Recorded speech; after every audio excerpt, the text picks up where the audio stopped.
اور نماز کے جہاں اور بہت سارے فوائد ہیں وہاں یہ بھی ارشاد فرمایا کہ ان الصلاۃ تنہا عن الفحشاء والمنکر، فرمایا بے شک نماز منع کرتی ہے بے حیائی سے اور برے کاموں سے۔ نبی رحمت علیہ السلام کی خدمت میں عرض کیا گیا تھا کہ یا رسول اللہ صلی اللہ علیہ وسلم، ایک شخص رات کو نماز پڑھتا ہے پر سویرے چوری بھی کرتا ہے۔ ہم تو بڑی جلدی کہہ دیتے ہیں نا کہ کیا فائدہ اسے اس کی نماز کا، کیا فائدہ اسے اس کی عبادت کا۔ حضور صلی اللہ علیہ وسلم کی جب بارگاہ میں یہ سوال پوچھا گیا کہ حضور رات کو عبادت بھی ٹھیک کرتا ہے اور سویرے چوری بھی کرتا ہے تو حکم کیا ہے؟ تو حضور علیہ السلام نے فرمایا اگر وہ پابندی سے نماز پڑھتا رہا نا تو اس کی نماز اس سے چوری چھڑوا دے گی، اس لیے کہ نماز بے حیائی اور برے کاموں سے روک دیتی ہے۔ اگر کوئی کمزوریاں ہیں انسانی تقاضوں کے تحت تو نماز کی پابندی کریں۔ اگر آپ نماز کے پابند ہو گئے نا، کچھ وقت لگے گا تو پھر وہ بھی ساری کمزوریاں اللہ دور فرما دے گا۔ شرط یہ ہے کہ اس کو پابندی کے ساتھ پڑھتے رہیں۔ کچھ دوست کہتے ہیں نماز میں دل نہیں لگتا، تو میں نے کہا نہ بھی لگے تو پھر بھی پڑھیں۔ تو میرا سوال یہ ہے کہ ایک آدمی بالکل فارغ ہے، سوائے نماز کے، عبادت کے، سونے کھانے کے اسے کوئی کام نہیں، اور ایک شخص بیچارہ مزدور ہے، وہ ریڑھی لگاتا ہے، مثال دینے لگا ہوں، وہ ریڑھی لگاتا ہے، اس کے پاس دکان بھی نہیں ہے کہ وہ شٹر نیچے کرے یا تالا لگا کے چلا جائے۔ اب وہ نہ کسی کو کہہ کے آیا کہ یار ذرا 10 منٹ ٹھہرنا میں نماز پڑھ کے آیا، تو وہ چلا گیا۔ وہ بڑا بے چین ہے کہ میری پیچھے ریڑھی بھی ہے، وہ بندہ جلد باز نہ ہو جائے، وہ نکل نہ جائے، وہ میری تھوڑا سا میرا راس ہے، 2-4 ہزار کا مال ہے، غریب آدمی۔ نماز بھی اس نے پڑھی، توجہ اس کی پیچھے لگی رہی۔ ایک بالکل فارغ تھا، کوئی مجبوری نہیں تھی، اس نے بھی نماز پڑھی۔ آپ یہ بتائیے کہ زیادہ ہمت کس نے کی؟ اس کا تو دل ہی نہیں لگا نماز میں، ریڑھی کی فکر تھی، لیکن ہمت زیادہ اس نے کی، اس لیے کہ اس کی مجبوری ہے، اس کے لیے آزمائش پیچھے کھڑی ہے، تیار ہے۔ دوائی کھانے میں دل لگتا ہے؟ کیوں کہتے ہو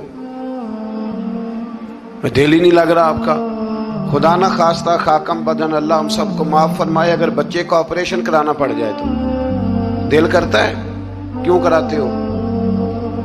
اس کے لیے ضروری ہے۔ تو بھائی یہ فلسفہ ہی غلط ہے کہ میرا دل نہیں لگتا تھا تو میں نے چھوڑ دی۔ دل تو کئی دفعہ انسان کا دکان پہ بھی نہیں لگتا، بیچ دو گے؟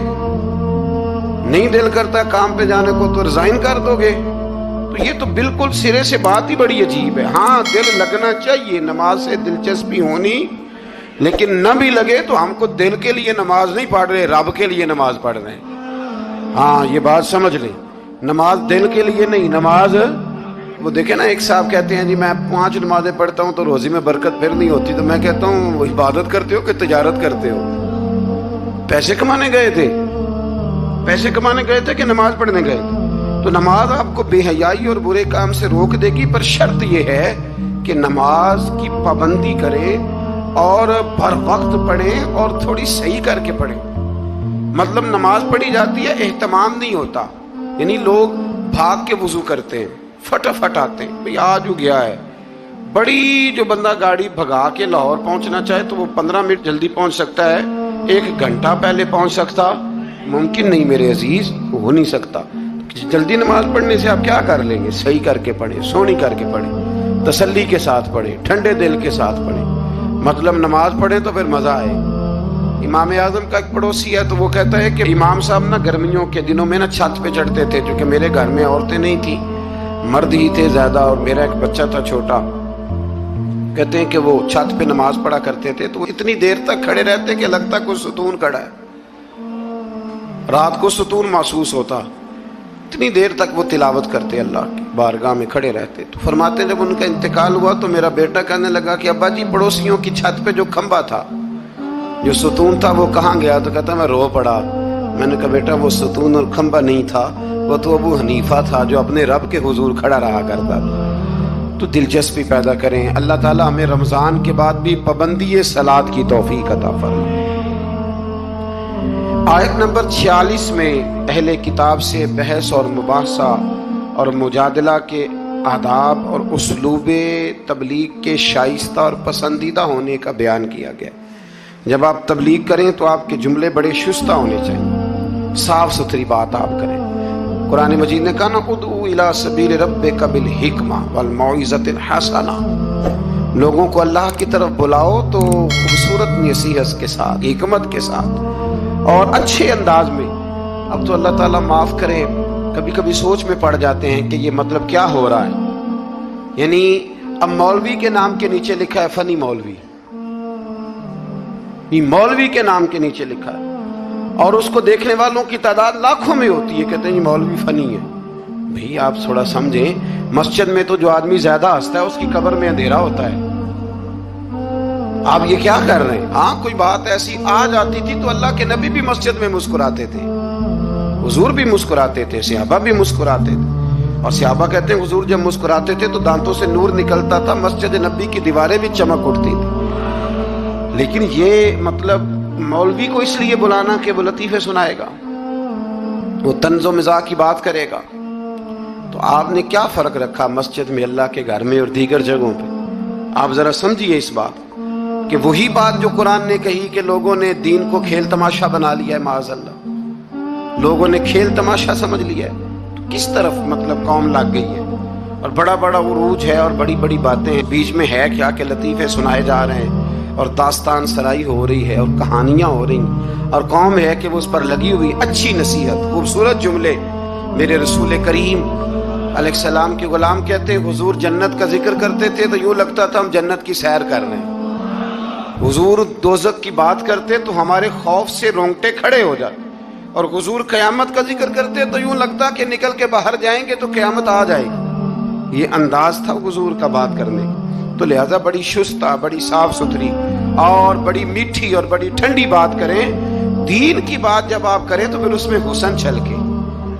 आम आदमी और दीनदार आदमी के लबो लहजे में फर्क होना चाहिए, उसे समझना चाहिए। अल्लाह तौफीक अता फरमाए। रसूलुल्लाह सल्लल्लाहु अलैहि वसल्लम की सिफात में से एक सिफत नबी उम्मी होना भी है। उम्मी का माना आला हज़रत ने फरमाया बेपढ़ा हुआ, जिसने दुनिया में किसी से पढ़ा ना हो। यानी आपने रस्मी तौर पर लिखना पढ़ना नहीं सीखा। इसमें भी अल्लाह ताला की बेपनाह हिकमत है कि हुजूर ने दुनिया में आके पढ़ना लिखना नहीं सीखा। आयत नंबर 48 में फरमाया कि आप नुज़ूल कुरान से पहले कोई किताब नहीं पढ़ते थे। ये बड़ी अनोखी बात का जरा समझिए, ये भी मेरे नबी की शान है। हुजूर ने कुरान के नाजिल होने से पहले रब फरमाता है कोई किताब पढ़ी ही नहीं, कोई किताब हुजूर ने पढ़ी नहीं। लेकिन हुजूर तौरात की बातें भी बताते थे, इंजील और ज़बूर की बातें भी बताते थे, वो नहीं पढ़ा हुजूर ने। और ना ही नबी पाक अलैहिस्सलाम दाएं हाथ से लिखते थे, लेकिन हुजूर का लिखना बहरहाल साबित है। बाद में नबी पाक का बतौर मोजज़ा लिखना साबित है, अहादीस मुबारका से साबित है। लेकिन हुजूर अलैहिस्सलाम ने ना कोई किताब पढ़ी, ना दुनिया में हुजूर किसी के शागिर्द हुए। अर्रहमान अल्लमल कुरान, रहमान फरमाता है मैंने खुद उन्हें कुरान सिखाया है। हुजूर ने अपने रब से सीखा, डायरेक्ट अल्लाह के शागिर्द है मेरे नबी करीम। और या अल्लाह क्या सिखाया और क्या सीखा? तो फरमाया वअल्लमका मा लम तकुन तअलम, महबूब जो नहीं जानते थे रब ने सारा ही सिखा दिया है। लोग पूछते हैं आपके उस्ताद का नाम क्या है?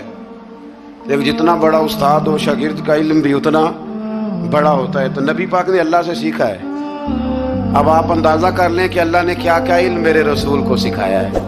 तो नबी उम्मी का माना है बेपढ़ा हुआ। आयत नंबर 50 से कुफार के मोजज़े की फरमाइश के जवाब में फरमाया कि कुरान मजीद से बढ़कर मोजज़ा और क्या हो सकता है, इसके अलावा क्या मोजज़ा मांगते हो, ये बहुत बड़ा मोजज़ा है। आज़ाब के मुतालबे पे फरमाया कि इसका एक वक्त मुकर्रर है, वो वक्त पे आएगा, किसी के कहने पर नहीं आएगा। आयत नंबर 56 में मोमिन बंदों को फरमाया जा रहा है कि जिस सर ज़मीन पर अल्लाह तबारक व तआला की रज़ा के मुताबिक ज़िंदगी गुजारना मुश्किल हो तो अल्लाह ताला की इबादत की खातिर वहाँ से ऐसी सरज़मीन की तरफ हिजरत कर जाओ जहाँ तुम बेखौफ व ख़तर अपने रब की बंदगी कर सको। हिजरत करने का हुक्म दे दिया अगर कहीं खुल के इबादत करने का मौका मुयस्सर ना हो। मेरा ख्याल है कि दुनिया में शायद ही कोई ऐसा खिता हो जहाँ खुल कर इबादत करने का मौका मुयस्सर। मैंने बरतानिया में एक मदीना मस्जिद देखी, बहुत बड़ी वसी मस्जिद। तो मैंने एक जुमा वहाँ पढ़ाया, तो जुमे के बाद हम नमाजियों के बीच बैठे। मैंने कहा आपने बड़ी शानदार मस्जिद बनाई। तो वो कहने लगे कि यहाँ की हुकूमत ने हमारे साथ ताउन किया। आप हैरान होंगे मेरी बात सुन के। वो कहने लगे जब हम मस्जिद तामीर कर रहे थे तो यहाँ से पीछे से एक रोड गुजरता था, तो हमारी मस्जिद में आड़े आता था, तो हमने गवर्नमेंट को एप्लीकेशन दी कि ये रोड आ रहा है। तो कहते मस्जिद की खातिर गवर्नमेंट ने रोड बंद करके रोड ऊपर से गुजार दिया है। अब तो इबादत करने की तो कोई दिक्कत नहीं, पर शर्त यह है कि इबादत करने वाले भी तो होने चाहिए ना। इबादत करने की कोई परेशानी और न भी हो तो अल्लाह के महबूब के लिए अल्लाह ने सारी जमीन को मस्जिद बना दिया है। हुजूर फरमाते हैं मेरे कदमों की बरकत से सारी जमीन मस्जिद बन गई। जहां सजदा करोगे रब कबूल कर लेगा, पर शर्त यह है कि बंदा सजदा करे। फरमाया और कितने ही जानवर हैं जो अपना रिस्क उठाए नहीं फिरते, इनको अल्लाह रिस्क देता है। और तुमको भी यानी इंसान कितनी ही मनसूबा बंदी क्यों ना करे, असबाब का इख्तियार करना बजा है, लेकिन राज़िक हकीकी तौर पर सिर्फ अल्लाह ताला ही है। जानवरों को कभी देखा आपने कि उन्होंने गठड़ियां बांध के अपना रिस्क बांधा हो? तो अल्लाह फरमाते हैं जिनका कोई सबब नहीं, जब मैं उन्हें देता हूं तो तुम्हें क्यों नहीं दूंगा। रिस्क देने वाला अल्लाह है। फिर आगे जाके आज नंबर 64 में फरमाया कि दुनियावी जिंदगी के खेल और तमाशा होने और उखरवी जिंदगी में असल जिंदगी ही तुम्हारे लिए वो है जो आखिरत की जिंदगी है। दुनियावी जिंदगी तो सिर्फ खेल और तमाशा है, खेल है। मतलब जब कोई दुनिया से चला जाता है तो फिर लोग क्या कहते हैं, कोई क्या कर सकता है, कर सकता है कुछ? ये तो एक खेल और तमाशा सा है। मतलब मैंने बच्चे पाले तो फिर बाद में मेरे बच्चों ने बच्चे पालने शुरू कर दिए, फिर उनके बच्चों ने बच्चे, और बहुत बड़ा लफ्ज है जनाब ये हमारे पास, बच्चों के लिए कर रहा हूँ जी। और अब्बा जी की उम्र 85 साल हो जाती है तो बच्चे कहते हैं अब्बा एक दुकान ही दे दे, कहते तो नहीं देनी, वो जो तुम्हारे लिए कमाया सारी उम्र। तो मैं कहता हूँ ये जो बच्चों का बहाना है ना, ये बहाना है। बैंक बैलेंस अपने नाम का, मकान अपने नाम, गाड़ी, और रोज कहता क्या है, और भाई मैं ये कह रहा हूं कि ये बहाना है। बच्चों के लिए है बिल्कुल ठीक है, लेकिन बच्चों के काम तो आएगा ना हमारे जाने के बाद। आज तो मालिक और वारिस हम ही है ना, इसलिए थोड़ा निकलें इस खेल तमाशे से, उस आखिरत की भी फिक्र करें। इमाम ज़ैनुल आबिदीन घर में नमाज पढ़ रहे थे तो आग लग गई, लोग बुझाते रहे, इमाम साहब नमाज पढ़ते रहे। नमाज के बाद लोगों ने कहा हुजूर हम आग बुझा रहे थे, आपने तवज्जो ही नहीं की। फरमाया तुम दुनिया की बुझा रहे थे, मैं कयामत की बुझा रहा था, मैं दोज़ख की आग बुझा रहा था। उधर भी थोड़ी तवज्जो करें। अल्लाह तौफीक। सदका जारिया हासिल करने के लिए इस वीडियो को लाइक, कमेंट और शेयर करना मत भूलें।